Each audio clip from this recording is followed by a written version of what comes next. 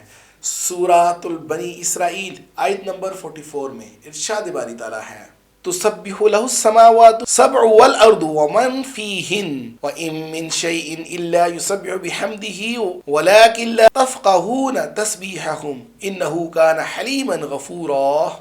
ساتوں آسمان اور زمین اس کی تسبیح کرتے ہیں اور وہ بھی جو ان میں ہیں، اور کوئی بھی چیز نہیں مگر اس کی حمد کے ساتھ تسبیح کرتی ہے، اور لیکن تم اس کی تسبیح نہیں سمجھتے، بے شک وہ ہمیشہ سے ہی بے حد بردبار نہایت بخشنے والا ہے۔ حضرت داؤد علیہ السلام کو اللہ تعالیٰ نے دوسرا کون سا معجزہ عطا فرمایا؟ دوستو اللہ تبارک و تعالیٰ نے حضرت داؤد علیہ السلام کو دوسرا معجزہ یہ عطا فرمایا کہ لوہے کو آپ کے لیے موم کر دیا، نرم کر دیا۔ سورۃ السبا آیت نمبر 10 اور 11 میں ارشاد باری تعالیٰ ہے وَلَقَدْ آتَيْنَا دَاوُودَ مِنَّا فَضْلًا يَا جِبَالُ أَوِّبِي مَعَهُ وَالطَّيْرَ وَأَلَنَّا لَهُ الْحَدِيدَ، اور بلا شبہ یقیناً ہم نے داؤد کو اپنی طرف سے بڑا فضل عطا کیا۔ اے پہاڑوں اس کے ساتھ تسبیح کو دہراؤ، اور پرندے بھی، اور ہم نے اس کے لیے لوہے کو نرم کر دیا۔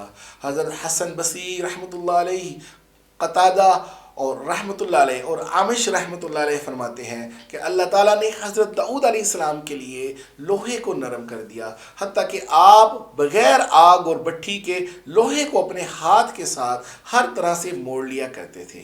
نہ انہیں دوہا موڑنے کے لیے ہتھوڑے کی ضرورت پڑتی اور نہ کسی دوسرے اوزار کی، وہ موم کی طرح ہاتھ میں کڑیاں بنا لیتے تھے۔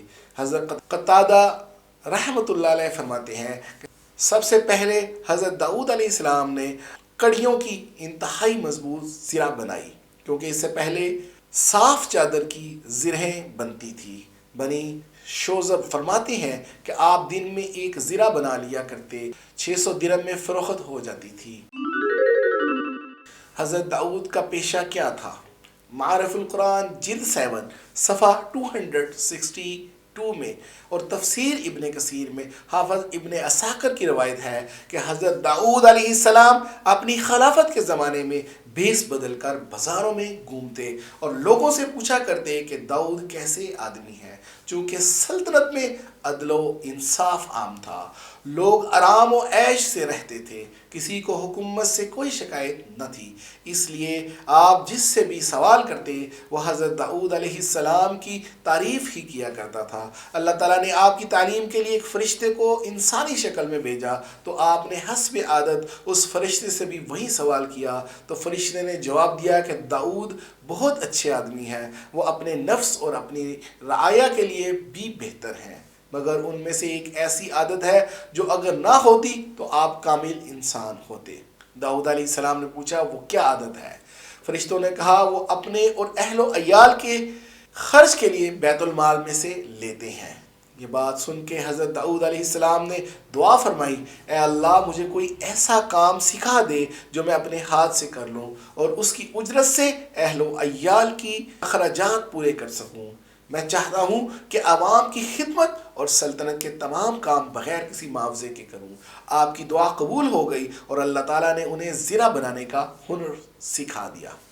قرآن پاک کی سورۃ الانبیاء آیت نمبر 80 میں اللہ تعالیٰ ارشاد فرماتے ہیں وَعَلَّمْنَاهُ صَنْعَةَ لَبُوسٍ لَكُمْ لِتُحْصِنَكُمْ مِنْ بَأْسِكُمْ فَهَلْ أَنْتُمْ شَاكِرُونَ، اور ہم نے اسے تمہارے لیے زرہ بنانا سکھایا تاکہ وہ تمہاری لڑائی سے تمہارا بچاؤ کرے، تو کیا تم شکر کرنے والے ہو؟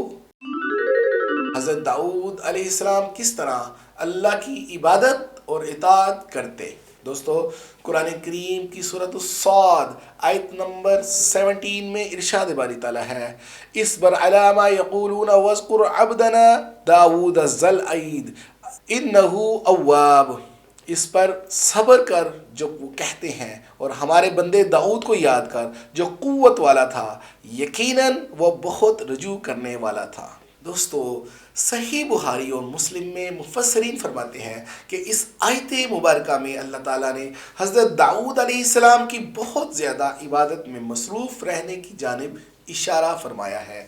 حدیث مبارکہ میں آتا ہے کہ اللہ تعالیٰ کو سب سے زیادہ محبوب نماز داؤد علیہ السلام کی نماز اور سب سے زیادہ محبوب روزے داؤد علیہ السلام کے روزے ہیں۔ وہ نصف رات تک سوتے، پھر اٹھ کر رات کا تہائی حصہ عبادت کے لیے کھڑے رہتے اور رات کے آخری حصے میں آپ سو جاتے۔ آپ ایک دن چھوڑ کر ایک دن روزہ رکھتے تھے۔ معارف القرآن میں ہے کہ حضرت داؤد علیہ السلام اپنے زمانے میں لوگوں کے مقتدی اور پیشوا تھے۔ آپ عدل و انصاف، زہد و تقوی کے لیے مشہور تھے۔ آپ بے مثال خطیب تھے اور خطبات میں حمد و ثنا کے بعد اما بعد سب سے پہلے آپ نے ہی شروع کیا۔ اللہ تعالیٰ نے حضرت داؤد علیہ السلام کو کس طرح سلطنت اور بادشاہت عطا فرمائی؟ دوستو اللہ تعالیٰ نے حضرت داؤد علیہ السلام کو نبوت اور رسالت کے ساتھ حکومت بھی عطا فرمائی تھی۔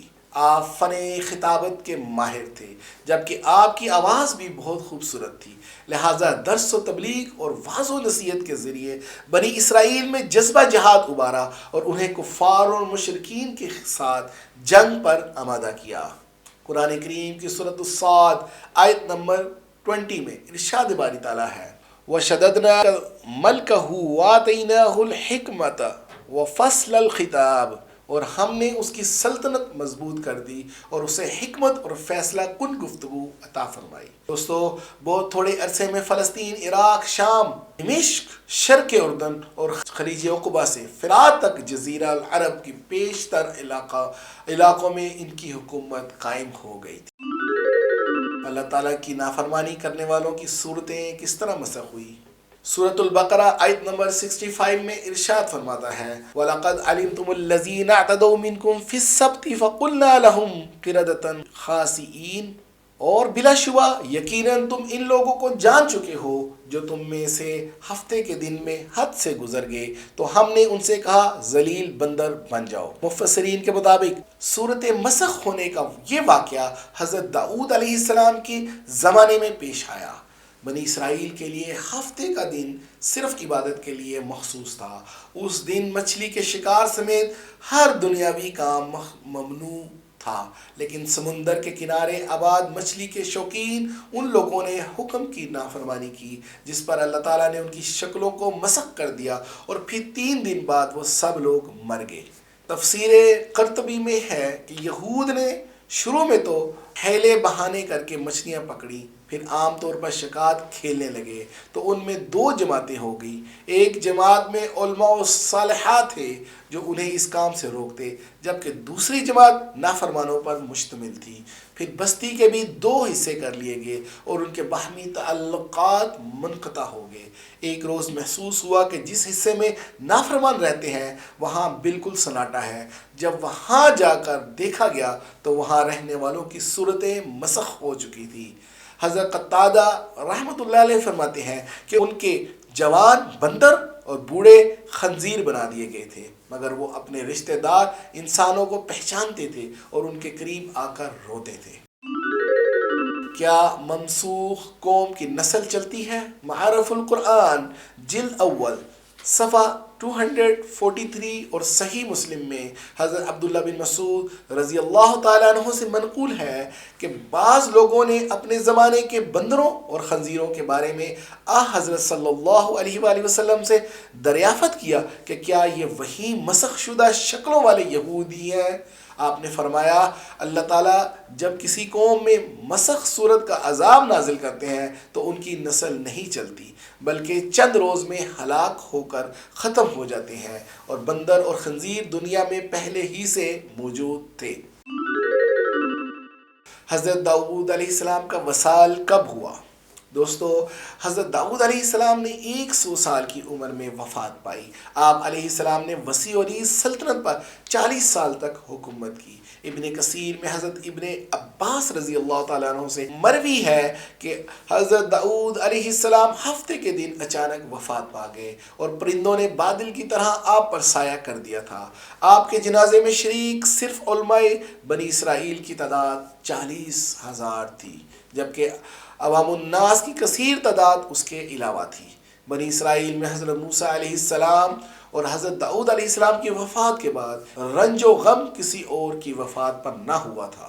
اسی کے ساتھ مجھے آج کے ولاگ سے اجازت دیجیے۔ اگر ویڈیو اچھی لگے تو لائک کریں اور کامنٹس میں بتائیے کہ آپ کو حضرت داؤد علیہ السلام کی سیرت میں سب سے متاثر کن کون سی بات لگی۔ اگر آپ نے ابھی تک میرے چینل نبیل شاہ آفیشیل کو سبسکرائب نہیں کیا تو ابھی کر لیجئے اور دوستوں کے ساتھ شیئر کرنا مت بھولیے گا۔ اب تک کے لیے اتنا ہی، بہت جلد اپنے اگلے ولاگ میں آپ سے دوبارہ ملاقات ہوگی۔ تب تک کے لیے مجھے اجازت دیجیے۔ اپنا عزیز و قارب اور گرد و نواح میں رہنے والے لوگوں کا خیال رکھیں۔ اللہ حافظ۔